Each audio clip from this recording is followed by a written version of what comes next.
네, 오늘 또 이렇게 귀한 목요일 저녁 시간에 하나님의 또 말씀을 함께 듣고 우리가 배우는 시간을 가지게 되었습니다.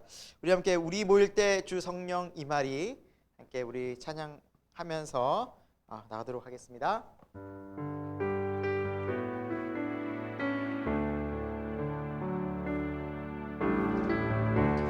우리 모일 때 주 성령 임하리 우리 모일 때 주 이름 높이리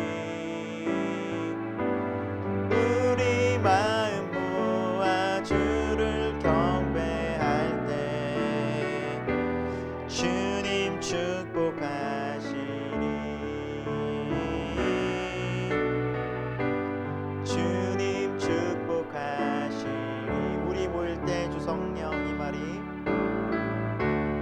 우리 모일 때 주 성령 임하리 우리 모일 때 주 이름 높이리 우리 마음 모아 주를 경배할 때 주님 축복하시리 주님 축복하 우리 다시 한번 부를까요? 우리 모일 때 주 성령 임하리 우리 모일 때 주 성령 임하리 우리 모일 때 주 이름 높이리 우리 마음 모아 주를 경배할 때 주님 축복하시리 주님 축복하시리 우리 마음 모아 주 경배할 때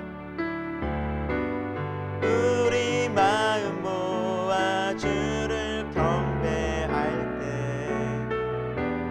주님 축복하시리 주님 축복하시리 아멘. 함께 기도하겠습니다.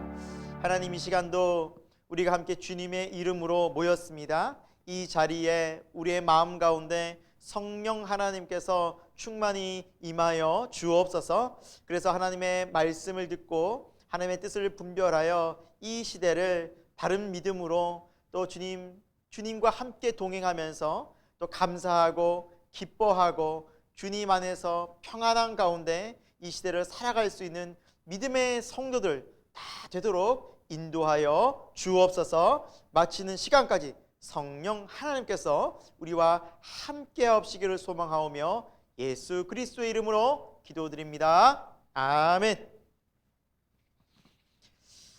네, 지금 우리가 사도행전을 이제 하면서 특별히 사도 바울의 1차, 2차, 3차 전도 여행 가운데 우리가 오늘은 몇 번째 전도 여행을 지금 살펴볼까요? 바로 2차 전도 여행. 사도 바울의 2차 전도 여행을 이제 살펴보도록 하겠습니다. 새로 우리 통성경 책 사신 분들은 354페이지고요. 예, 전에 사신 분들은 321페이지. 예, 이렇게 펴주시면 되겠습니다.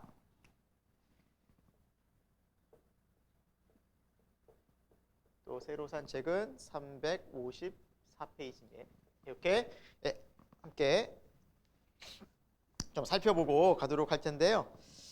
자, 우리가 이제 1차 전도 여행을 좀 살펴봤고요. 이제 2차 전도 여행은 우리가 지도도 저번에 잠깐 보셨겠지만 사이즈가 좀 많이 이제 좀 커졌죠. 예, 지역이 훨씬 더 넓어지고, 예, 그래서 이 3년 정도에 걸쳐서 소아시아와 이제 유럽으로 이제 전도 여행을 이제 가게 됩니다. 사실은 사도 바울의 여행지 처음에 이제 선교의 목적지가 유럽 지역은 아니었습니다. 하지만 이제 오늘 이제 우리가 살펴보겠지만 이제 빌립보 지역에서 이제 기도하던 중에 하나님께서 환상 가운데 마게도냐 이제 유럽으로 넘어오라는 이제 그러한 하나님께서 환상을 보여주셔서 이제 바울이 이제 보다 넓은 지역으로 유럽으로 가게 되죠. 원래는 아시아 쪽으로 가려고 했었는데 성령님께서 그쪽으로 인도하시면서 그 지역을 하나하나 또 전도 여행을 하게 됩니다. 2차 전도 여행에서는 이제 특별히 우리가 좀 살펴볼 내용은 이제 데살로니가 전서와 데살로니가 후서 그리고 이제 갈라디아서를 이제 서신서를 이제 함께 처음으로 살펴보려고 합니다. 자, 이렇게 보면 사도 바울이 서신서 중에서 쓴 서신서 중에서 가장 먼저 쓰여진 서신서가 뭐라는 것을 알 수 있을까요? 데살로니가 전서라는 걸 알 수 있겠죠. 이게 우리가 지금 시간 순서대로 이제 배열해서 보고 있기 때문에 중간에 사도행전 중간에 이제 우리가 이 데살로니가 교회를 향해서 쓴 데살로니가 전후서와 또 갈라디아 교회를 향해서 쓴 갈라디아서를 함께 보도록 하겠습니다. 네, 그게 이제 좀 중요한 이제 내용이고요. 자, 우리 다음 페이지에 첫 번째 바나바의 이제 바나바와 함께 2차 전도팀을 이제 꾸리게 되면서 벌어지는 첫 번째 장면은 지난번에도 우리 이제 잠깐 이제 언급을 했지만, 자, 바울과 바나바는 굉장히 이제 사이가 좋았고 또 서로 정말 아주 그냥 1차 전도 여행 때부터 아주 함께 협력하는 그런 사역을 하고 있었다는 걸 볼 수 있죠. 그런데 문제가 생겼죠. 2차 전도 여행에서는 이제 둘이 좀 극심하게 의견 대립이 생기는 이제 일이 벌어진다고 했죠. 누구를 함께 이 전도 여행에 데려가려고 할 때 문제가 생겼습니까? 바로 우리가 마가복음을 쓰는 이제 이제 마가를 함께 이 전도 여행에 데리고 가야 하느냐 말아야 하느냐 문제 때문에 두 분이 아주 그냥 이제 싸웁니다. 그래서 결국에는 갈라서게 되는 일이 벌어집니다. 뭐 어떻게 보면 안타까운 일이라고도 볼 수 있지만 또 하나님께서는 또 이 모든 것들을 협력하여 선을 이루어 가시게 되죠. 그래서 우리가 이 책에서도 이제 보시면 이제 마가와 함께하는 문제로 이제 바울과 바나바가 이제 갈라서게 되지만 좀 약간 바울과 바나바가 왜 마가를 데리고 가지 않았느냐 혹은 데리고 가려고 했느냐의 그 부분에 있어서 이제 마가가 1차 전도 여행 때 버가라는 섬에서 이제 전도 여행이 시작된 지 얼마 안 된 부분이죠. 버가라는 섬에서 너무 힘드니까 그만 이제 돌아가게 됩니다. 너무 힘들어서 따로 저 갈게요 하고 가게 되죠. 이제 바나바는 삼촌이었기 때문에 이제 또 그런 가족 관계도 있을 뿐더러 또 바나바의 성품 자체가 또 온화하고 품는 그러한 성향의 지도자였습니다. 그래서 바나바는 마가를 좀 너그럽게 좀 다시 한번 용납하고 다시 기회를 주자. 그런 취지로 이제 마가를 데리고 가자 했고, 반면에 바울은 아니다. 야, 전도 여행, 전도 장난이냐? 책임감 없이 어떻게, 사명감 없이 어떻게 전도하냐? 안 된다. 데려가면 안 된다. 그래서 마가를 데리고 가느냐 말할 때문에 이제 여러분 좀 어떻게 보면은 나름 다 좀 이유가 좀 합리적이지 않습니까? 그렇죠? 예, 여러분은 어떤 리더를 좀 좋아하십니까? 바나바를 좋아하십니까? 바울을 좋아하십니까? 어떤 스타일? 자, 여기 계신 분들만. 나는 바울 쪽이 이해가 된다. 바울 같은 스타일. 책임감 있어야지. 안 돼. 자, 손 내리시고. 바나바처럼 너그럽게 좀 용납하고. 그런 스타일. 손 안 드신 분은 안 따라가려고 하실 것 같은데요. 저는 부르지 않았으면 좋겠습니다. 그렇게 이해로 될까요? 아니면 바나바와 바울을 함께하는 그런 리더.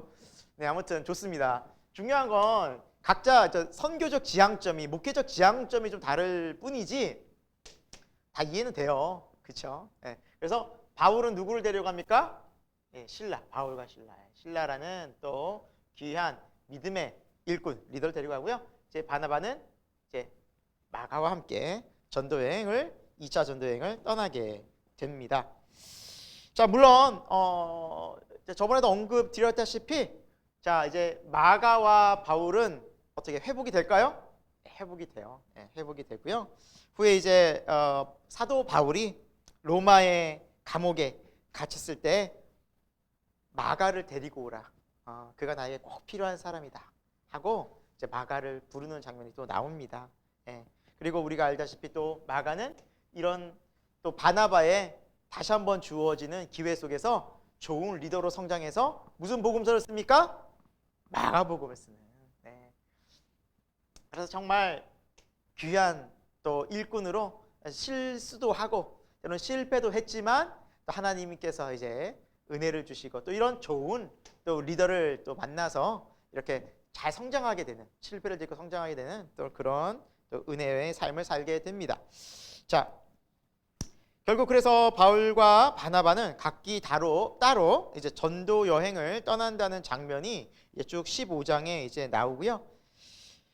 이제 전도 여행을 떠나면서 이제 바울에게 이제 시선은 이제 바나바 쪽보다는 이제 바울과 신라에게 성경은 초점이 맞춰져 있고요. 물론 바나바와 마가도 전도 여행을 떠났습니다. 하지만 성경은 이제 주로 바울의 전도 여행을 중심으로 썼기 때문에 이제 바나바는 거의 등장하지 않습니다.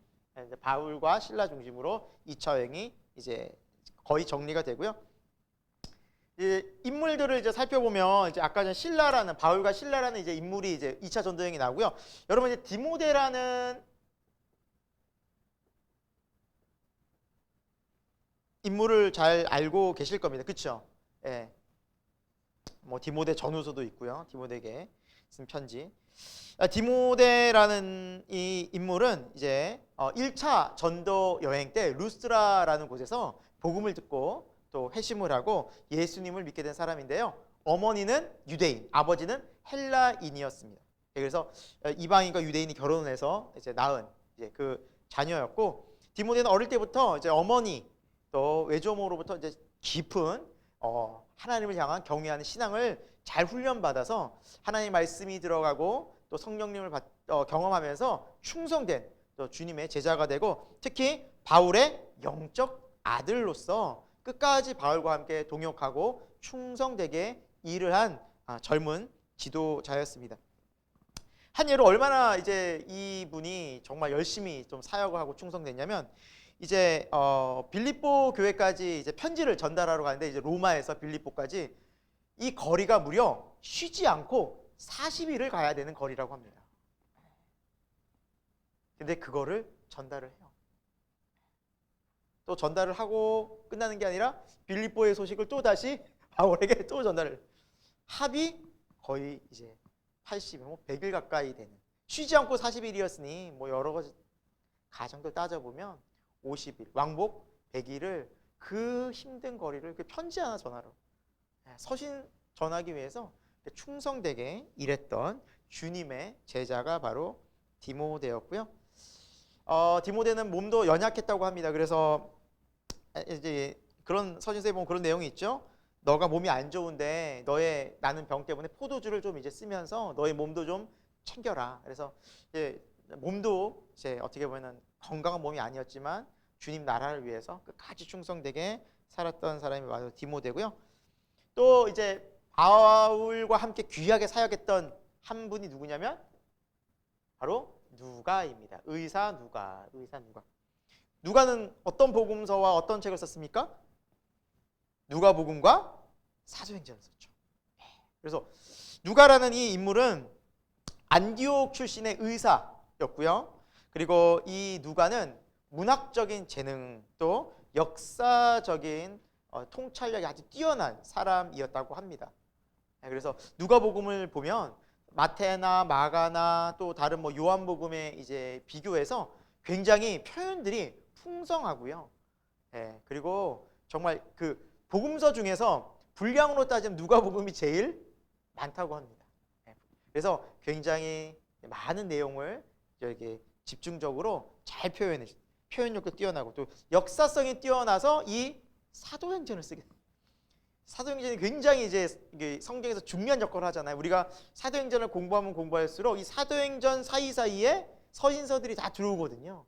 그래서 모든 역사와 당시의 전도에 대한 이 이야기들을 너무나도 자세히 기록해 놓은 사람이 바로 의사 누가였습니다. 그리고 결정적으로 끝까지 사도바울 옆에서 그의 건강을 돌보고 충성스럽게 바울을 옆에서 동역하고 중보하고 도와줬던 인물이 바로 의사 누가였다고 합니다. 그래서 바울이 사실은 너무나도 이 바울 한 분을 봐도 우리가 뭐 뛰어나죠. 능력 있죠. 지식적으로도 그렇고 뭐 영적으로도 그렇고 하지만 혼자 사역을 한 것이 아니었다. 믿음의 귀한 충성스러운 일꾼들, 주님의 제자들이 함께 했기 때문에 이 사역이 더 빛을 발할 수 있었다는 겁니다. 여러분, 그래서 교회는 누구 한 사람이 잘한다고 해서 되는 것이 아닙니다. 옆에서 함께 서포트하고 또 함께 연합할 때 교회는, 하나님의 나라는 건강하게 완성이 되어져 간다라는 것을 알 수 있습니다. 이런 하나님의 귀한 이제 동역자들, 뭐 실라, 또 디모데, 누가가 이제 여기에서 이제 등장을 하게 되죠. 자, 한 장을 넘기셔서 이제 바울의 2차 전도 여행 이제 16장부터는 어떤 내용이 나오느냐? 자, 이제 바울과 이제 실라가 이제 떠나게 됩니다. 그래서 이 떠나게 되면서 첫 번째 목적이 뭐였느냐?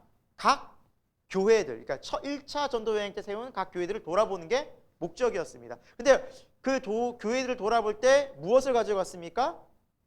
바로 예루살렘 공회에서 결정된 사항이 뭐였습니까? 그때 오직 예수님으로만 구원, 할례나 율법이 구원의 조건이 아닌 오직 예수님으로만 구원을 받는 것이다. 그래서 그 공문을 가지고 당신들 이제 율법이나 할례를 받을 필요가 없습니다. 자유하십시오. 구원은 오직 예수님으로부터 임하는 것입니다. 이제 그것을 전달하러 갔죠. 자, 1차 전도 여행지를 이제 재방문했던 이제 그 장면이 쭉 이제 등장하고 시작을 하면서 첫 번째 바울이 이제 16장에는 소아시아 여러 군데를 이제 지나다가 그 유럽 마게도니아 지역과 접목하는, 그러니까 소아시아와 유럽 사이에 드로아라는 지역이에요. 드로아라는 이제 지역에서 이제 바울이 이제 기도하던 중에 환상 중에 하나님께서 마게도니아 사람이 우리를 와서 좀 도와달라, 여기를 좀 들어와 달라 해서 들어와 이렇게 외웠어요. 시험 볼 때 이렇게 들어와 하나님께서 이렇게 불렀다 해서 들어와에서 그 환상을 보고 원래는 이제 아시아 지역으로 가서 계속해서 복음을 전하려고 했는데 하나님이 성령의 감동으로 어디로 이끄셨습니까? 유럽으로.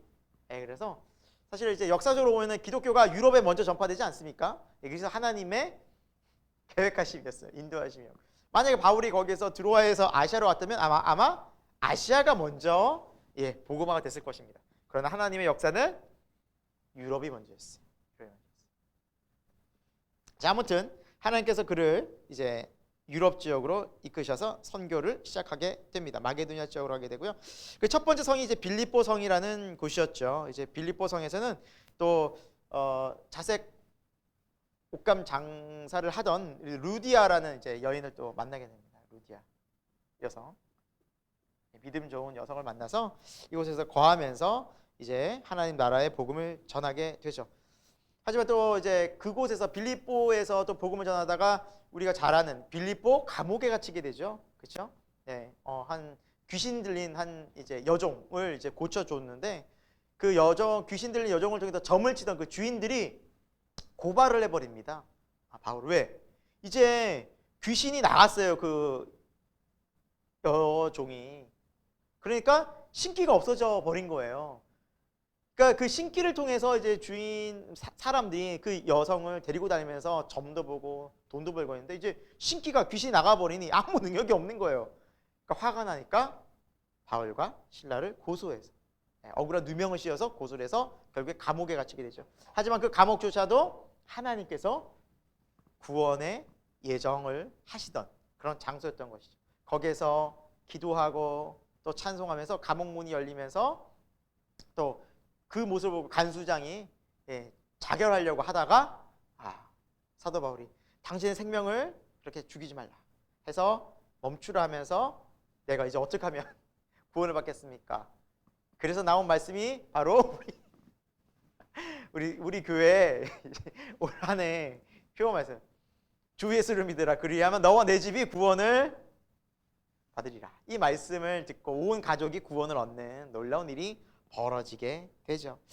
사실 그렇습니다, 여러분. 이제 감옥이라는 곳은 얼마나 어둡고 절망적인 장소입니까? 그렇지 않아요, 여러분? 여러분 잘 모르시죠? 감옥을 안 갔다 오셨죠? 계속 질문을 한다는 것 자체가 조금 우리가 이제 자세는 몰라요. 물론 감옥을 이제 안 갔다 봐서. 하지만 지금의 감옥이 비교할 바가 아니었겠죠. 2000년 전에는 컴컴하고 불빛이 있었겠습니까? 캄캄하고. 그리고 이제 거기에 보면 이제 감옥에 갇히기 전에 매를 맞습니다. 근데 옷을 다 찢고 매를 때렸다는 표현이 나와요. 그러니까 맨살에 매를 맞으신 거예요. 맨살에 그 채찍과 매맞음을 당하고 감옥에, 깊은 감옥에 이제 갇힌 겁니다. 감옥이라는 곳은 어떻습니까? 사실 절망, 그렇죠? 어둠. 그리고 간수라는 이 사람은 그 감옥에서 그 지진이 났을 때 그 어둠 속에서 막 그 죄수들이 도망치며 그렇게 빠져나갈 걸 생각하면서 자기는 자결하려고 했다 그러잖아요. 죽으려고 했거든요. 그러니까 어쩌면 이 죽음의 장소, 이게 감옥이라는 거죠. 하지만 여기에서 사도 바울을 통해서 어떤 일이 벌어집니까? 찬송과 기도와 복음을 통해서 이 장소가 절망이 어떻게 해요? 소망으로. 어둠이 빛으로, 죽음이 생명으로 구원을 받잖아요. 가족 구원이 일어나죠. 이 감옥에서 가족 구원이 일어납니다. 가족 구원. 이건 뭘 말하겠습니까? 예수님을 믿는 삶은 아무리 절망적이고 아무리 답이 안 나오고 죽고 싶은 상황 가운데 있더라도 거기에 뭐가 있다는 거예요? 주님은 그걸 바꾸실 수 있는 거. 소망과 빛으로, 생명으로, 구원으로. 이거를 우리에게 전해준다는, 성경이 이걸 우리에게 알려주시는 겁니다. 여러분, 예수님은 그런 분이. 그러니까 사도 바울과 신라가 그걸 알았기 때문에 그 예수를 전하러 목숨을 걸고 다녔던 것이죠. 우리의 삶도 마찬가지라는 것을 잊지 마시기 바랍니다. 여러분의 삶이 아무리 어떤 상황 가운데 답답하고 절망적인 상황이라 할지라도 주님 안에서 우리가 있다면 생깁니다. 소망, 구원, 생명의 은혜가, 구원의 은혜가 반드시 임하는 것을 믿고 나갈 수 있기를 소망합니다. 그 다음 지역은 바로 이제 데살로니가 지역인데요. 이 데살로니가 지역에 헬라인들이 많은 무리가 복음을 듣고 주님을 믿고 놀라운 일이 벌어지는데 유대인들이 또 여지없이 방해를 하게 됐죠. 너무 방해가 이제 심했습니다. 그래서 이 데살로니가 그 교회에서 교회를 짓고 사역하다가 3주 만에, 불과 3주 만에 이제 떠나게 됩니다. 안타깝게. 너무 핍박이 심해서. 그래서 이제 베레아 지역으로 갔는데, 참 이 베레아 지역은 우리가 조금 이따 성경에서도 보겠지만 정말 이 사람들이 하나님의 말씀을 듣는, 이방인들인데 하나님의 말씀을 듣는데 너그럽게 마음을 탁 문을 열고 간절하게 말씀을 듣고 날마다 또 들은 말씀을 막 계속 상고하고 생각해요. 어떻게 됐을까요? 결국 그 성에, 성경은 믿는 자가 많아졌더라라고 했어요. 그래서 하나님의 말씀을 듣고 정말 열린 마음으로 듣고 그 말씀이 정말 그러한가 묵상하고 그리고 생각하면서 하나님의 말씀의 능력이 나타나게 된다는 것이죠. 그때 믿음이 생깁니다. 그리고 많은 사람이 믿는 자의 수가 많아지는 역사가 나타난다는 것이죠. 하지만 여기서도 또한 여지없이 유대인들이 방해를 하게 됩니다. 그리고 결국 바울만 혼자 아덴으로 내려가고 신라와 디모데는 거기에 남게 됩니다. 그래서 바울만 급히 빠져나가게 되고 이제 실라와 디모데만 남아서 결국에는 이제 헤어지게 됩니다. 잠깐 동안 떨어지게 됩니다. 그리고 이제 아덴이라는 곳으로 갔는데 여러분 아덴은 여러분 잘 아는 아테네 아시죠? 아테네 지역입니다. 아테네. 아테네는 무엇이 유명합니까? 아테네 하면 뭐가 떠오르세요, 여러분? 아테네 신화에 철학으로 유명하잖아요. 그리스, 헬라, 철학, 아테네 철학. 그래서 이 철학이 가득한 이곳에서 이제 바울과 함께 이들이 철학자들이 이제 논쟁도 하고 참신이 누구인지. 예, 그래서 여기 이제 그리스가 또 우상이 또 많잖아요. 예. 신장 굉장히 많잖아요.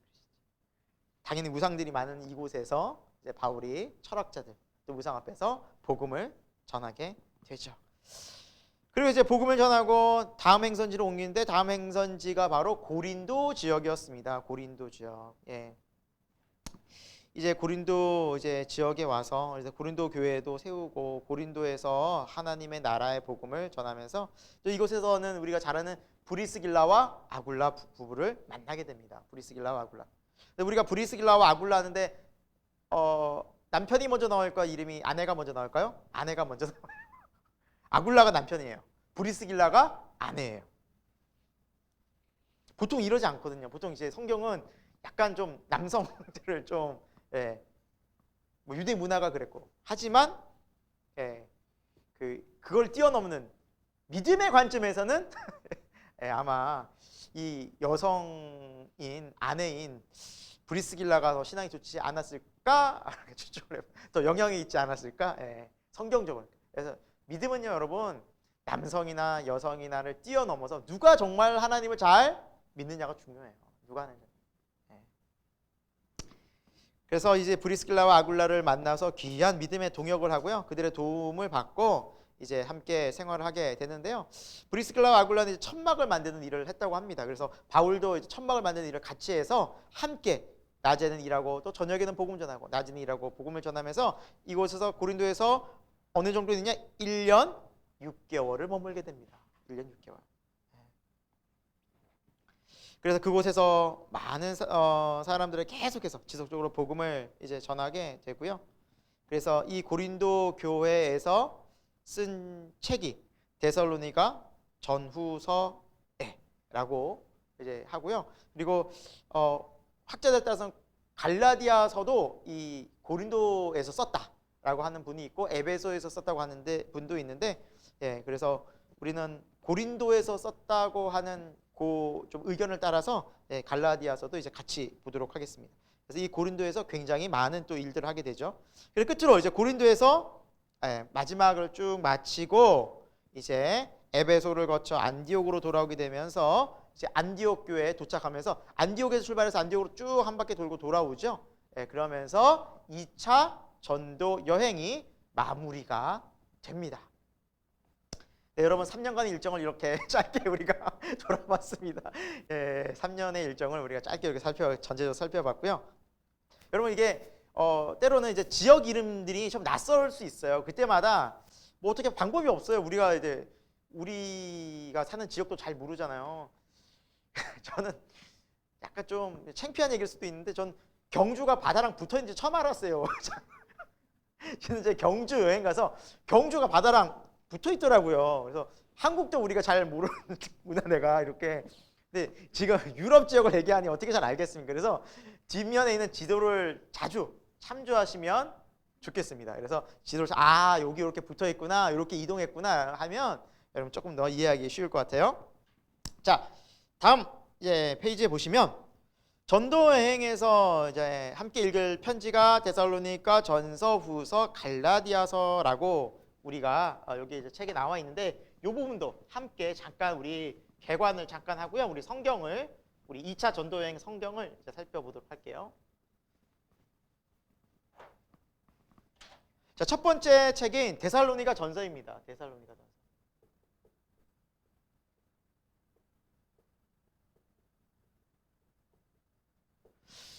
물론 데살로니가 교회에 이제 쓴 책이고요. 이게 데살로니가 지역에서는 몇 주 있었다 그랬죠?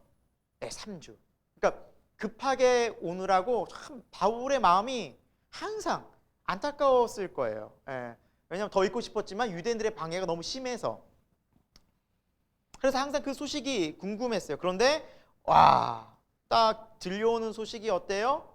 데살로니가 교회가 어떻다고요? 믿음과 은혜가 사랑이 충만.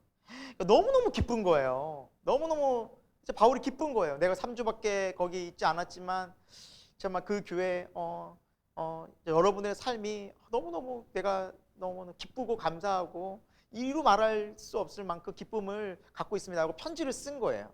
편지를 쓰고 쭉 이제 위로하고 권면하고 또 이렇게 신앙인으로서 끝까지 잘 살아가십시오 하면서 이제 바울이 그러나 우리의 궁극적인 소망은 예수님이 다시 오신 예수님의 재림입니다. 그래서 예수님의 재림에 대해서 이렇게 또 여기에서 또 얘기를 딱 했어요. 그런데 문제가 생겼어요.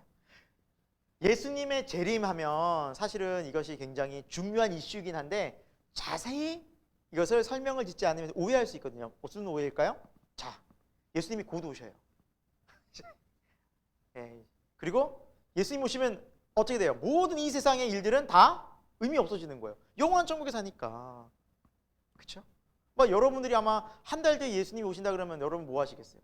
재산 모으고 여러분 뭐 더 이제 뭐 옷 좋은 옷 그러시겠어요? 아니면 있는 거 없는 거 다 팔아서 가난한 사람들 막 나눠지고 지금부터라도 내가 쌓아야겠다 하면서 다 집 팔고 차 팔고 해가지고 좋은 일에 쓰시겠어요? 후자일 것 같아요. 그렇죠? 그리고 하던 일들 지금 뭐 일하는 게 중요해? 나가서 복음 전하고 뭔가 해야지. 사람들이 하던 일을 다 멈추고 그러기를 한 거예요. 그러니까 데살로니가 이제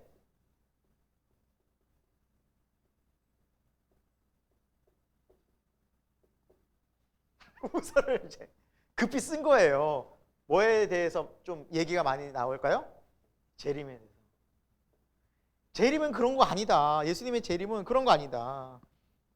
그리고 그래서 쭉 이제 여러분 책을 읽어보시면 그런 내용도 나와요.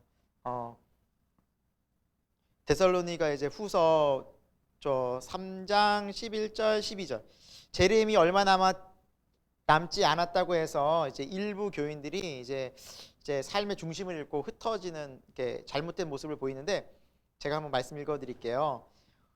데살로니가후서 3장 11, 12절인데요. 우리가 들은즉 너희 가운데 게으르게 행하여 도무지 일하지 아니하고 이제 자기 하던 일을 다 멈추고 일도 안 하고 사람이 이제 그러면 점점 더 게을러지잖아요.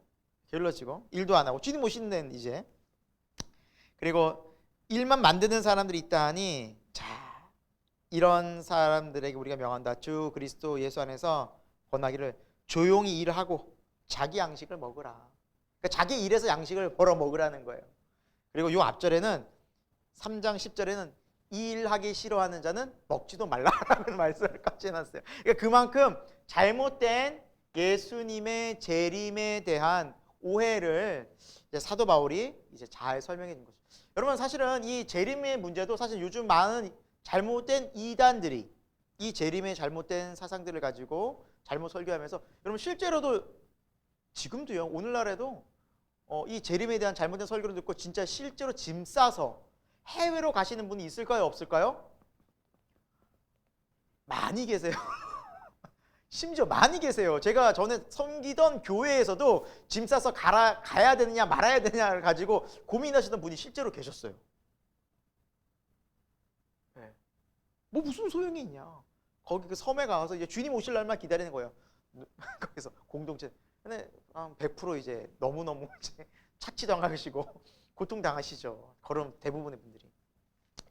잘못된 신앙적 사상들이 들어가서 사도 바울이 되게 안타까웠던 거예요. 예수님의 재림이 너무너무 중요한 이슈이긴 한데 하지만 건강한 재림에 대한 종말론에 대한 그런 신학적인 사상이 있어야지 그러지 않으면 얼마든지 잘못된 해석을 해서 잘못된 신앙으로 갈 수 있다는 것을 알려주고 있는 오늘날에도 이건 마찬가지예요. 그래서 우리가 하나님의 말씀을 여러분 잘 바르게 배워야 돼요. 원래 성경에서 말씀하고 있는 취지가 무엇인지를 정확하게 우리가 알고 이해해야 돼요. 그러지 않으면 우리도 잘못된 사상에 휩싸여서 잘못된 길로 갈 수 있고요. 심지어 그걸 당당하게 얘기해요. 그래서 오늘 우리 교회에 김성열 목사님에게 신천지 한 어떤 분이 전화까지 와서 아침에 힘들었다고 합니다. 김성열 목사님을 막 얘기하면서 바른 길로 이제 인도하려고 30분 얘기했는데 결국에는 답을 못 얻고 안 된다 싶어서 이제 끊었다고 합니다. 그래서 뭐 목사님도 그렇게 막 해요. 신천지분들이 막 이제 그래서 막 편지도 와요, 우리 교회 신천지에서. 그래서 오늘 버렸는데 그런 일이 벌어져요. 실제로 지금도. 바른 신앙 안타깝죠. 그 사람들 그걸 진짜로 믿으니까. 그게 더 큰 문제예요. 믿으니까. 자, 그래서 이 편지들이 서신서들이 굉장히 중요한, 우리가 나중에 읽어보면 알겠지만 신앙적으로 굉장히 중요한 그 논점들을 다루고 있어요. 그래서 우리가 바르게 알아야 될 필요가 있고요. 마지막으로 갈라디아서, 갈라디아 교회에 보낸 편지.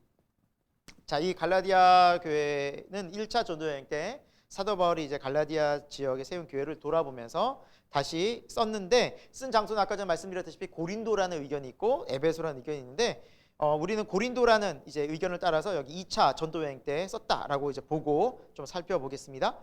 자, 이 갈라디아 교회의 가장 큰 문제는 무엇이 아니냐면, 지난번에도 말씀드렸다시피, 자, 믿는데 우리가 믿고 구원받잖아요, 그렇죠? 여러분 믿으시죠? 예수님 믿고 구원받잖아요. 근데 믿고 구원을 받는데 예수님을 믿는 거 플러스 뭐가 필요하다고 믿는 유대인들이 얘기하냐면 할례, 율법 겸해서 지켜야 된다. 그러니까 예수님을 믿는 것뿐만 아니라 예수님의 십자가뿐만 아니라 더해서 할례와 율법도 지켜야 한다. 그게 구원을 받는 길이다라고 알려준 거예요. 우리가 유대교잖아. 우리로부터 나온 거니까 우리 말을 믿어하면서 이제 서서히 그 사상이 들어가는 거예요. 그러니까 뭐 이걸 정확하게 풀어줄 사람도 없지. 또 유대인들은 여러분 구약을 잘 알잖아요. 헬라인들은 몰라요. 그러니까 구약을 막 모세에서부터 뭐 모세가 말한 십계명 알아? 모르지. 설명해주고 뭐 광야의 일들 막 설명해, 왕들 얘기하니까 뭐 헬라인들은 네네 그리고 그게 다 했던 거야. 그러니까 그런가 보다. 근데 그게 아닌 것 같아. 바울은 그게 아니었던 것 같은데, 사도 바울은 그렇게 얘기 안 했던 것 같은데 하면서 예루살렘 교회에서 회의를 땅땅땅 두드린 게 뭐였어요? 오직 누구만으로? 그렇죠. 오직 예수님만으로 구원받는다. 이거를 알린 거예요. 이걸 알린 거예요. 그래서 여러분 이제 책에도 쭉 보시면 예루살렘 공회에서 이신칭이 오직 믿음으로 말미암아 의롭다함을 얻는다. 그래서 갈라디아 2장 16절에는 우리가 율법의 행위로서가 아니고 그리스도를 믿음으로써 의롭다함을 얻는다라는 게 강조되고 있죠. 이 내용. 여러분 이 내용이 왜 중요할까라는 거예요. 근데 왜 중요할까라는 거예요. 왜 오직 예수님으로만 구원받는 것이 중요할까라는 거예요, 여러분. 만약에 예수님으로만 구원받지 않고 뭔가가 율법이 필요하고 행위가 필요하다, 여기 행위가 들어가야 된다라고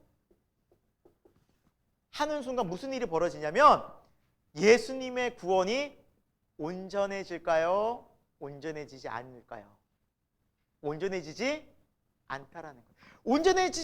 불완전하니까 행위가 들어가는 거예요. 여기서 완벽했다면 행위가 필요가 없겠죠. 온전한 예수님 십자가로만 온전히 구원이 이루어진다라는 그 믿음을 닦아먹는 거예요. 금을 내기 시작하는 거예요. 완전한 구원, 즉 그렇게 되면 예수님의 십자가만으로 구원받는다는 것을 나중에는 뭐예요? 불신하게 돼요. 믿지 못하는 거예요. 이게 온전한 구원이 아니니까. 이게 더 플러스 돼야 됩니다. 그래서 여러분 행위로서 구원을 받는 이 여러 가지 노력들, 율법을 지키는 것들이 추가됨으로 인해서 온전한 구원이 이루어지지 않음으로 인해서 사람들의 마음은 불확실해지고 불안해지고 예수님 믿으면서 기쁨이 없어요. 왜? 여러분, 내가 행위를 아무리 해봐야 언제까지 행위를 해야 구원을 받을지에 대한 누가 그걸 근거를 확신을 얘기해 주겠어요? 없잖아요. 그러니까 늘 신앙생활하는 것이 기쁘지 않아요. 불안해요. 죄 졌어? 또다시. 구약의 율법으로 돌아가는, 제사법으로 돌아가는 거예요. 다시 구약으로 돌아가는 거예요. 그런 일이 벌어지는 거예요. 예수님이 오신 걸 율법을 완성시키러 온전히 예수님이 하러 오셨는데 이 십자가로 다시 또 구약으로 돌아가자는 거예요. 예수님이 아닌 구약의 율법으로 가자는 거예요. 그렇게 가버리니까 사도 바울이 그게 아니다. 오직 예수님으로 우리는 구원이 이루어지는데 이 구원은 이미 온전한 것이다. 완벽한 구원이다. 여러분, 이 예수님의 십자가로만 우리가 온전히 구원받고 우리의 모든 죄가 제사함 받아서 하나님의 구원의 조건을 완전히 충족시킨다는 믿음이 생길 때 이 구원의 온전한 구원을 우리에게 주어진 것이 무엇일까요? 저는 이 네 가지로 여러분과 좀 나누고 싶습니다. 뭐냐면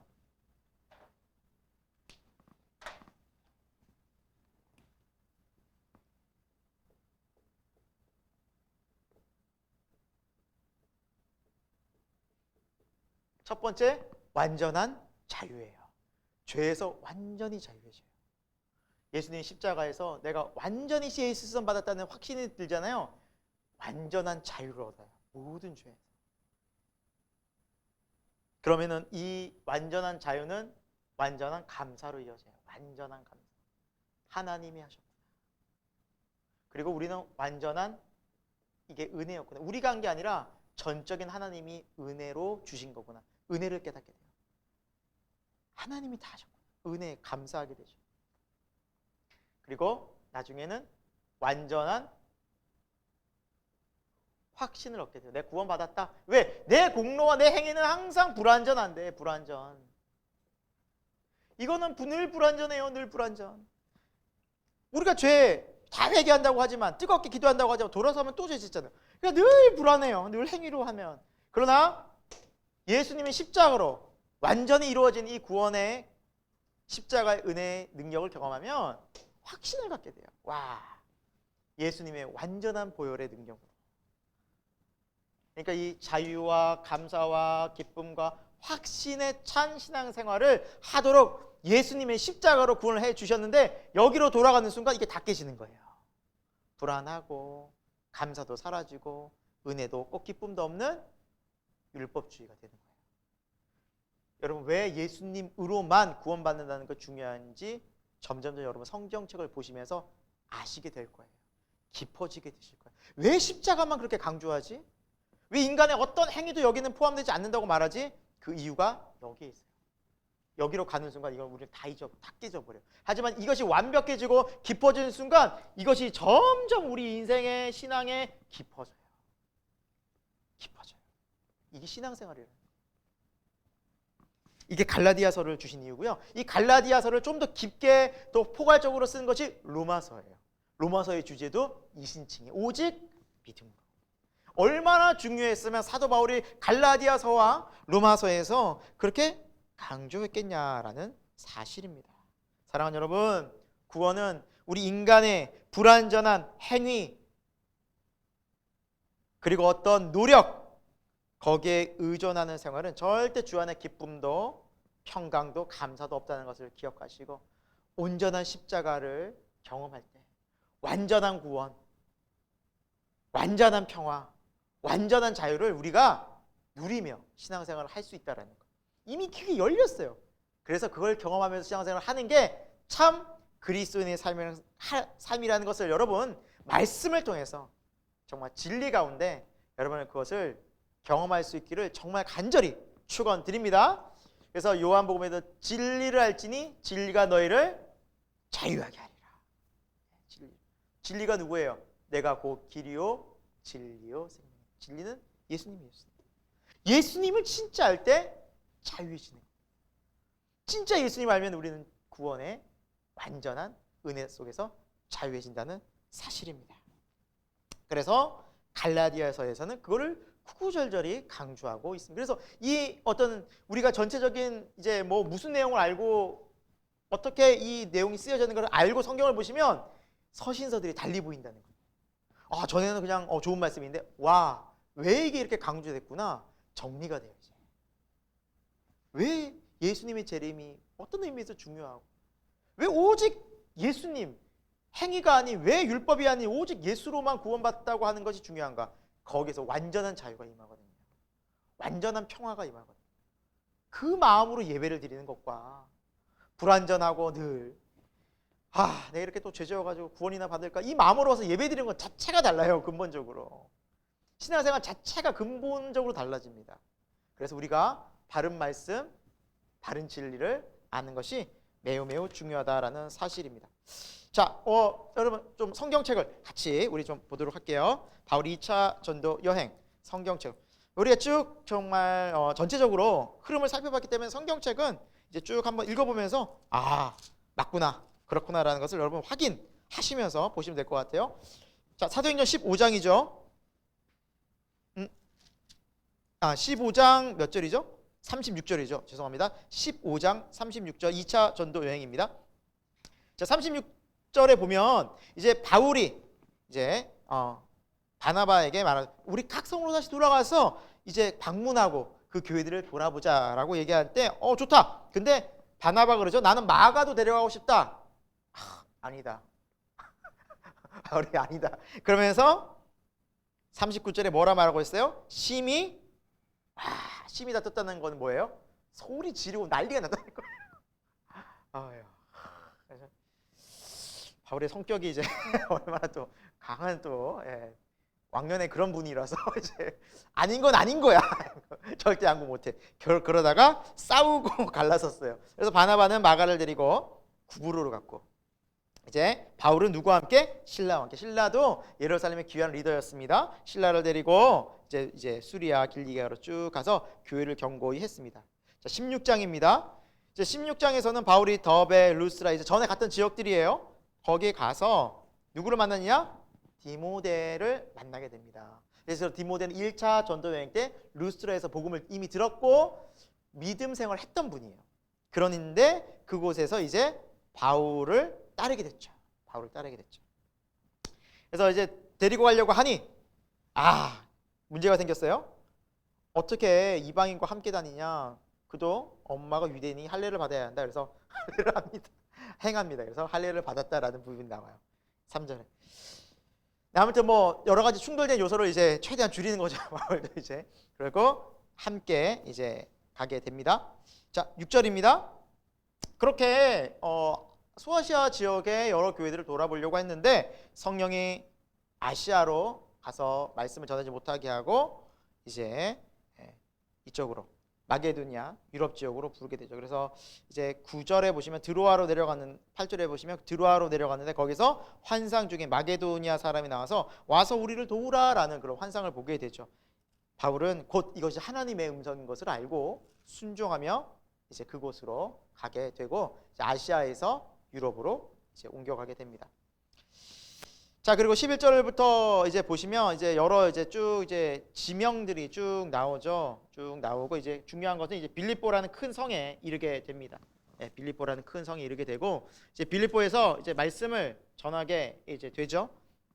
그러면서 만난 사람이 누구였습니까? 14절에 루디아라는 이제 여인이죠. 루디아라는 사람을 만나는데 이 분이 이제 바울의 또 전폭적인 서포트를 하고 믿음에 함께 선교에 동참할 수 있게 된 것은 중요한 건 여러분과 밑줄 쳤죠. 14절에 보니까 바울이 말할 때 말씀을 잘 들었어요. 그때 주께서 그의 마음을 뭐 했어요? 주체가 누구예요? 주께서. 우리가 중요한 것은 말씀을 잘 들으면 돼요. 그럼 주께서 우리의 마음을 여시는 거예요. 여러분 믿음은요 갖고 싶다고 내가 선택되는 게 아니거든요. 단 말씀을 들으면 주께서 역사하시는 거예요. 그렇죠? 그리고 우리가 지난번에 우리가 설교 들었잖아요. 마음으로 믿어 의에 이르고 입으로 시인하여 구원에 이른다. 근데 이 말씀을 헬라어 원문에 보니까 마음으로 믿어져서 그렇죠? 입으로 시인되어져서 수동태로 나와 있다고 했죠. 그렇죠? 새로운 거 아니죠? 새로운 거 아니죠? 새롭다 이런 식으로 주의 말씀 늘 새롭죠. 늘 새로운데 중요한 건 기억하셔야 돼요. 내가 선택한 게 아니라 하나님이 나를 바꾸신다는 게 너무너무 중요해요, 여러분. 이걸 하고 안 하고가 이단과 정통을 가르는 겁니다. 예, 지금도 구원파는 내가 선택할 수 있다고 말하고요. 그게 이단이 되는 거예요. 그러나 정통은, 기독교는 내가 선택되어 진 거고 입으로 시인되어 진 거, 성령의 은혜로. 예, 그게 중요한 거죠. 자, 그래서 이제 함께 하나님의 이제 귀한 나라의 일을 하게 되고 세례받고 선교에 동참하게 되죠. 자, 그리고 16절부터 보시면 이제 바울이 그곳을 거점으로 해서 쭉 사역을 하는데 귀신 들린 또 한 여종을 만나게 되죠. 처음엔 신경 안 썼습니다. 그런데 따라다니면서 계속 얘기하는 거. 이 사람들은 하나님의 종으로서 구원을 전하는 사람이다. 일은 안 하고 자기 일은 안 하고 계속 따라 이 사람은 하나님의 종으로서. 바울이 하다 안 돼가지고 그게 쫓아내는 거예요.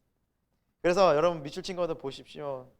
18절에 보면 바울이 심히 괴로워하여 돌이켜. 원래는 안 건드리려고 했어요. 그냥 조용히 복음만 전하려고 했는데 너무너무 괴롭게 하니까 그냥 안 되겠다 해서 귀신을 쫓아냈죠. 나오라 했어. 그러니까 19절부터 쭉 보시면 그 여종을 이용해서 돈벌이를 하던 사람들이 있었어요. 그 사람들이 신고를 하죠. 고발하죠. 잘못된 이제 오해들을 만들어서 이 사람들이 말이야 우리 로마 사람인데 말이야 우리가 지키지도 못할 이상한 거 막 풍속을 전해 이 동네를 지금 다 엉망으로 만들고 있고 혼란스럽게 만든다. 그러니까 그곳에 상관들은 안 되겠네 하고 잡아들인 거죠. 왜? 이 사람이 돈 있고 힘이 있었으니까. 이 사람들이 말을 들어줬어요. 감옥에 넣었죠. 근데 어떻게 넣었어요? 22절에 옷을 찢고 아까 제가 말씀드린 대로 맨살에 채찍으로 매로 때린 거예요. 그렇게 많이 친 후에 그러니까 아마 온몸이 피로 온몸이 다 살로 다 찢겨져 나가셨을 거예요. 그리고 옥에 가둔 거예요. 하지만 밤중에 25절에 바울과 실라가 뭐 했어요? 기도하고 찬송하며 얼마나 하나님을 또 이렇게 거기서 예배했는지. 그래서 정말 서로 의지하면서 우리의 기도한 말씀으로. 그때 어떤 일이 벌어집니까? 큰 지진이라서 옥터가 움직이고 옥문이 막 열리면서 막 죄수들이 다 튀어나갈 그런 분위기가 된 거죠. 그러니까 간수가 갑자기 하면서 잠에서 깨워서 와보니 옥문이 열린 거야. 난 죽었다. 깜깜하니까. 근데 그래서 죽으려고 했어요. 왜 그런 거 하니? 간수는 그때 당시에 죄수들이 죽으면 죽거나 다치거나 도망가면 그 생명을 자기가 대신 감당해야 해요. 그러니까 자기는 죽는 거예요. 죄수 놓치면 자기가 이제 100% 죽는 거예요. 이렇게 가서 끌려가 비참하게 죽느니 자 여기서 그냥 같이 죽고 말자. 그래서 그 죽게 되면 뭐 도망치던 과정에서 뭐 죄수들이 뭐 찔러서 죽었는지 누가 알겠어요. 그러니까 죽으려고 했는데 바울이 칼을 빼라. 칼을 빼어 자기를 하지 말라. 죽지 말라. 내 몸을 상하게 하지 말라. 근데 여기 놀라운 말씀이 있어요. 그런데 그 말을 듣고 우리가 도망가지 않고 그대로 있다라는 그 말을 듣고 간수가 한 표현이 뭐예요? 30절에 바울과 실라 앞에 엎드려 내가 어떻게 구원을 받을 이 말이 되나요? 갑자기 들었다는 거죠. 간수도 들었어요. 그 빌립보 지역에서 바울과 실라가 복음을 전한 거 들은 거예요. 어떻게나 들었고 근데 표현하지 못한 거예요. 왜? 나는 로마 사람이고 내가 이걸 표현했다고 내 직장도 잃고 다 잃는 건데 어떻게? 근데 마음에 너무너무 찔림이 있고 변화가 있고 나가지는 못하겠고 왜? 육신의 생활이 있으니까 사람의 눈이 있으니까 그러던 찰나에 아차 이게 아니었구나. 이제 내가 말씀 앞에서는 내가 더 이상 갈 데가 없구나. 무릎 꿇은 거예요. 어떻게 하면 내가 구원받겠습니까? 터져 나온 거예요. 이제 그 마음이 진심이. 하나님이 이미 다 역사하신 거죠. 그 영혼을 구원하시려고. 그때 뭐라 말씀하세요? 31절에 이르되 주 예수를 믿으라 그리하면 너와 내 집이 구원을 받으리라. 정말 이 말씀처럼 간수는 온 가족들 다 모든 사람들을 모아서 다 말씀을 듣고 세례를 받고 그곳에 어떤 변화가 있습니까? 구원과 34절에 큰 기쁨이 임했더라라고 나와 있어요. 제가 말씀드렸다시피 원래는 이 감옥에서 절망적이고 죽으려고 했죠. 살 길이 막막했죠. 하지만 복음 가운데 구원 가운데 어떤 일이 벌어져요? 기쁨이, 영혼의 기쁨이, 세상이 줄 수 없는 기쁨이 임하는 겁니다. 이것이 구원의 능력입니다. 자, 그리고 이제 쭉 보시면 35절부터 보시면 이제 이 난리 뭐 일들이 벌어지기 무슨 일이냐 하다가 이제 조용히 야 바울 실라 이 사람들 잡아놓으면 안 되겠다. 큰일 났겠다. 조용히 보내려고 해요. 그때 바울이 37절에 너희가 로마 사람인 나를 죄도 정치 않고 이렇게 보내려고 하느냐라고 얘기를 하죠. 근데 로마의 시민권의 강력한 힘은 뭐냐면 재판을 받을 수 있는 권리가 있었어요. 심지어 황제까지도 갈 수 있어요. 그러니까 로마 시민권을 함부로 할 수 없었어요. 그러니까 이 사람들이 두려운 거예요. 와, 야 우리가 로마 시민권 함부로 때렸어? 큰일 났네. 그래서 나중에 죄송합니다 하고 조용히 보내요. 조용히만 가주십시오. 죄송합니다. 왜? 로마에 보고가 들어가면 이 사람은 책임을 묻거든요. 그러니까 조용히. 그래서 이제 성을 어떻게 떠나고 전도여행을 가야 됐기 때문에 루디아와 이제 인사를 하고 위로하고 형제들을 위로하고 다른 지역으로 가게 됩니다. 이제 17장으로 가봅니다. 17장에 이제 데살로니가 지역에 이르게 됩니다. 말씀을 잘 들었어요. 변화도 있고 교회도 세워졌어요. 그런데 너무너무 이제 유대인들이 방해를 하니까 3주만. 그래서 여러분 보시면 새 안식일의 성경을 가지고 가르치니까 새 안식일이면 3주죠. 예, 안식일 하나가 한 주니까. 그래서 새 안식일에 그러니까 3주 동안만 그곳에서 전했다. 예수님의 복음을 전했다. 그렇게 나와 있고요. 그래서 그곳에서 안타깝지만 사람들이 막 공격하고 소동을 일으키고 막 침입하고 5절에 보니까 야손의 집에 침입했다. 그런데 이제 야손이라는 사람은 이제 그곳에서 예수님 믿기로 이제 결단했던 사람인 것 같아요. 그런데 그곳에 막 침입해서 이 사람 잡아가지고 엄청 핍박을 했나 봐요.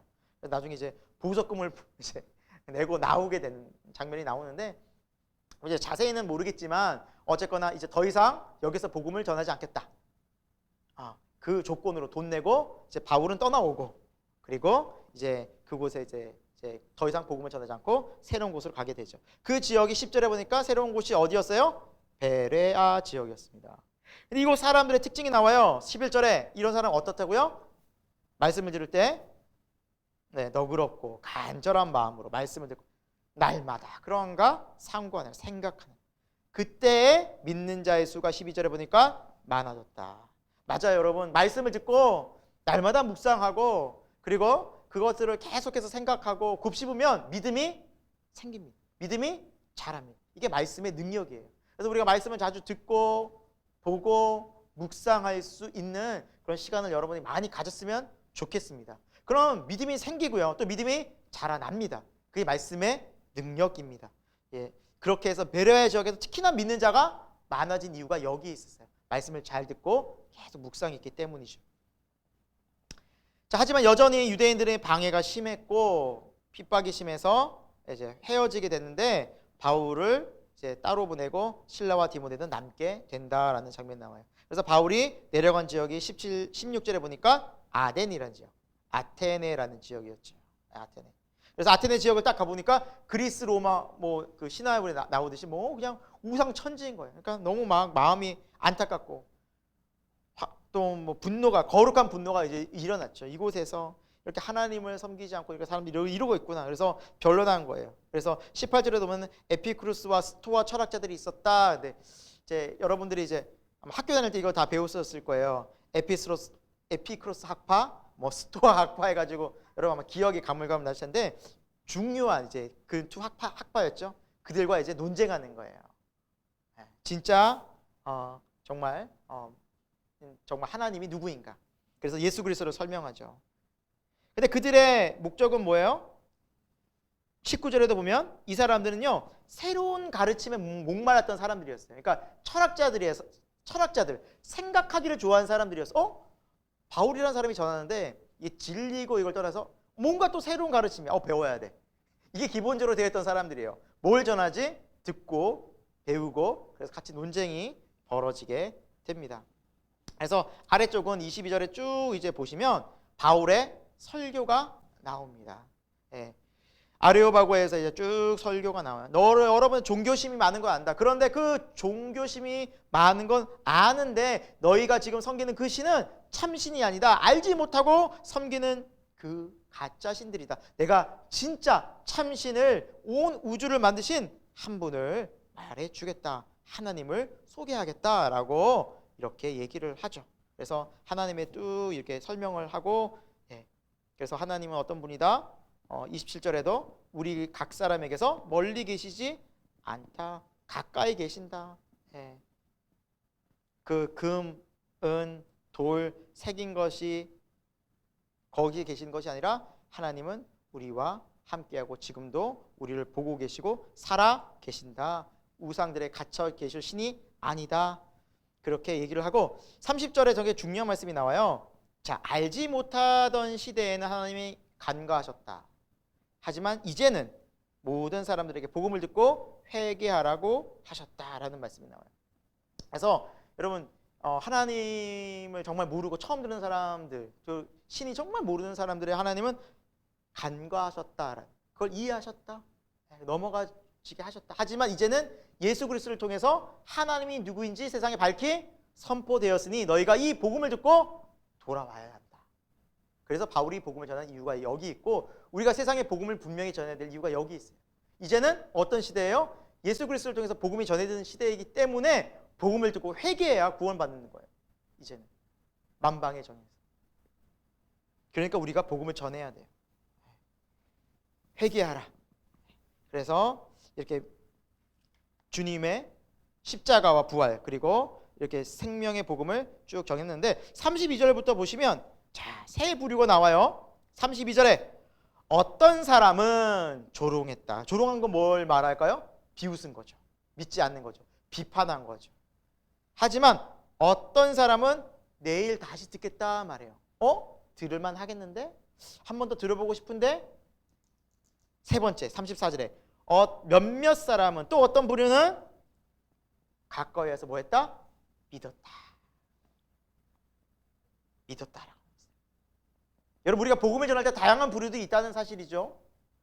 그러나 분명한 사실은 반대하고 또 구원의 복음을 배척하는 사람도 있지만 믿는 사람이 있다라는 거예요. 그래서 우리가 복음을 전해야 될 이유가 여기 있는 거죠. 믿는 사람이 있었다. 그래서 그 사람들을 믿고 이제 하나님의 말씀을 그곳에서 계속해서 전하고 하다가 18장에 고린도로 넘어가게 됩니다. 고린도. 제가 이제 3차 전도여행에서 18장 조금 남았는데 여기까지만 하고 좀 마무리를 좀 하도록 하겠습니다. 여러분 좀 9시가 좀 넘어갔는데 제가 5분만 더 요건 좀 하겠습니다. 양해 부탁드립니다. 자, 18장 1절에는 이제 고린도 지역으로 가는데 이제 브리스길라와 아굴라 부부를 만나게 되죠. 제가 말씀드렸다시피 아굴라가 남편, 아내가 브리스길라. 생업이 이제 같이 일하는 그 직종이 천막 만드는 일이라 바울과 함께 일하게 되면서 또 믿음으로 함께 그곳에서 하고 말씀 듣고 복음 사역에 동참하게 되게 됩니다.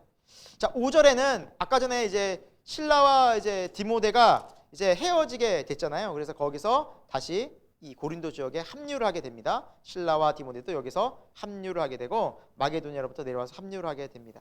그래서 이곳에서 이제 고린도에서 1년 6개월 동안 말씀을 쭉 전하며 그래서 생명의 복음을 전하죠. 하지만 여전히 핍박이 있었을까요? 없었을까요? 많았어요. 있는 정도가 아니라 너무너무 많았어요. 믿는 자의 수도 많지만 믿지 않는 사람들의 그 유대인들의 방해도 엄청난 거예요. 그러니까 9절에 하나님께서 뭐라 말씀하셨습니까? 9절에 보면 두려워하지 말라. 침묵하지 말고 말하라. 그러니까 다시 말하면 바울도 거기서 두려워했다.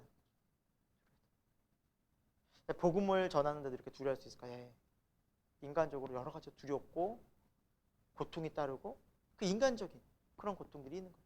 하나님이 위로하시는 거예요. 바울아, 사도 바울, 너 두려워하지 마라. 여러분 때로는 우리 신앙생활하면서 두려워할 수도 있어요. 믿음으로 가는데 왜 이렇게 힘들지? 두려움, 어려움을 겪을 수도 있어요. 하지만 하나님이 우리를 아시고 위로해 주시는 거죠. 그걸로 우리가 가는 거죠. 그래서 하나님이 이 성에 내 백성이 많다라는 말씀을 듣고 사역을 충성스럽게 그곳에 감당을 하고 그래서 아까 얘기한 것처럼 데살로니가 또 전후서 또 갈라디아서를 쓰면서 이제 그곳에서 쭉 하나님의 사역들을 이제 하게 되죠. 하지만 여전히 이제 방해하는 세력들이 있었기 때문에 총독인 사람이 이제 유대인들이 막 하니까 법정으로 이제 끌고 가서 이제 재판을 이제 받게 되고 많은 어려움들을 경험하게 되는데요. 특별히 이제 17절에 보니까 회당장 소스데네라는 사람을 법정으로 데려가서 때렸다라는 표현이 있죠. 예, 그래서 이제 회당장이 잡혀가서 그곳에서 이제 어떻게 보면 대신 이제 혼이 나고 굉장히 이제 핍박을 받게 되는 그런 일이 벌어지게 됩니다. 그리고 18절에 보시면 이제 그곳에서 나와서 이제 안디옥으로 내려가게 되는데, 여러분 이제 서원을 이제 18절에 쭉 보시면 일찍이 바울이 서원을 한 것이 있었는데 갱그레아에서 머리를 깎았다. 이게 무슨 말이 갑자기 머리 깎은 얘기가 왜 나올까라고 생각할 수 있는데, 이거 잠깐 부연 설명드리면, 바울이 이제 그 고린도에서 이제 쭉 사역을 하면서 많이 어려웠지만 힘들었지만 내가 하나님께 생명 걸고 복음 전하겠습니다 하면서 이제 그 민수기 6장에 보면 서원할 때 나시린 서원이라는 서원도 있어요. 그래서 내가 거룩하게 나시린처럼 드리겠다. 그래서 그거를 태어나면서부터 드릴 수도 있지만 일정 기간도 드릴 수 있었다고 합니다. 그래서 이 일정 기간 동안 내가 삭도를 대지 않고 나시린처럼 포도주를 마시지 않고 시체에 손을 대지 않고, 그래서 내가 이 기간 동안 온전히 하나님께 나를 드리겠다 하는 거죠. 선교의 날을 올인하겠습니다 하고 머리를 안 자르고 수염도 덥수룩하게 기르고 계속해서 하나님의 복음에만 집중적으로 사역하다가 이제 전도 여행이 끝날 때쯤 돼서 머리를 민 거예요. 깎은 거예요. 이해가 되세요? 예, 그래서 이제 새로운 마음으로 전도를 마무리하고 또 다음 사역을 준비하는 마음으로 이제 머리를 깎았습니다. 그렇게 해서 다시 에베소로 돌아오게 되는 장면이 쭉 나오고 18장 22절까지 해서 2차 전도 여행이 마무리가 됩니다. 자, 다음 주에는 여러분과 함께 이제 데살로니가 전후서, 이제 갈라디아서를 이제 함께 또 살펴보도록 하겠습니다. 늦은 시간 또 이렇게 피곤하고 또 지칠 수도 있지만, 여러분 우리가 사도 바울의 이렇게 목숨을 건, 생명을 건 복음, 어떻게 보면 지금 이 시대에는 이 복음이 너무너무 중요한 시대가 아닌가라는 생각을 더더욱 해봅니다. 우리가 지금 이태원에서도 안타까운 많은 사람들이 생명을 잃게 됐는데, 그 사건 앞에서 참 우리의 삶 속에서 이 죽음이라는 것이 언제 어떻게 다가올지 모르는 그런 삶을 보면서 또 그곳에서 우리가 저도 좀 많은 생각을 하게 되더라고요. 생명을 살리는 사람들이 있었잖아요. 그렇죠? 그 죽어가는 사람들을 끝까지 목숨 걸고 그 힘든 중에 최선을 다해서 생명을 살리는, 자, 그 모습을 보고 많은 사람들이 너무 귀하게 여기고, 근데 하물며 우리는 이 복음은, 우리가 갖고 있는 복음은 우리 영혼의 생명을 살리잖아요. 이 육신의 생명뿐만 아니라 영혼의 생명을 우리가 갖고 있다면 우리는 어떻게 살아야 할까? 이 생명 살리는 복음을 우리는 어떻게 전해야 할까라는 그런 생각을 묵상하게 되었습니다. 여러분, 바울이 왜 이렇게 생명 걸고 목숨 전했느냐? 이 생명의 복음만이 우리를 영원히 살리기 때문입니다. 여러분, 이 십자가의 복음만이 우리를 영원히 어둠과 죄악에서 우리를 영원한 생명으로 인도하기 때문입니다. 이 바울의 그 선교의 마음, 십자가를 향한 예수 그리스도의 마음이 우리 마음 가운데도 조금씩 한 걸음 더 한 걸음 더 우리가 그걸 더 가까이 가서 느낄 수 있는 이 한 주간, 이 귀한 말씀의 시간이 되기를 소망하며 함께 기도하고 마치도록 하겠습니다. 하나님 아버지, 우리의 삶 속에서 예수 그리스도의 십자가가 더욱더 깊어지고 하나님의 그 완전한 구원이 얼마나 놀랍고 감사하고 또 은혜롭고 기쁜 일인지, 또 우리에게 얼마나 구원의 확신을 주는 일인지를 더 깊이 말씀을 통해 알기를 소망합니다. 성령 하나님, 우리 각자 마음마다 이 생명의 말씀이, 능력의 말씀이 되게 하여 주옵소서. 이 말씀이 나의 고백이, 나의 복음이 되게 하여 주옵소서. 그래서 이 험한 세상, 답답한 세상, 정말 너무나도 한치 앞을 알 수 없는 이 세상 속에서도 오직 믿음으로, 오직 예수 그리스도를 바라보며 부활의 소망을 품고 살아가는, 구원받은 주님의 백성으로 살아가는 우리 모든 성도들이 될 수 있도록 하나님 인도하여 주옵소서. 예수 그리스도 이름으로 기도드립니다. 아멘. 감사합니다. 수고하셨습니다. 네.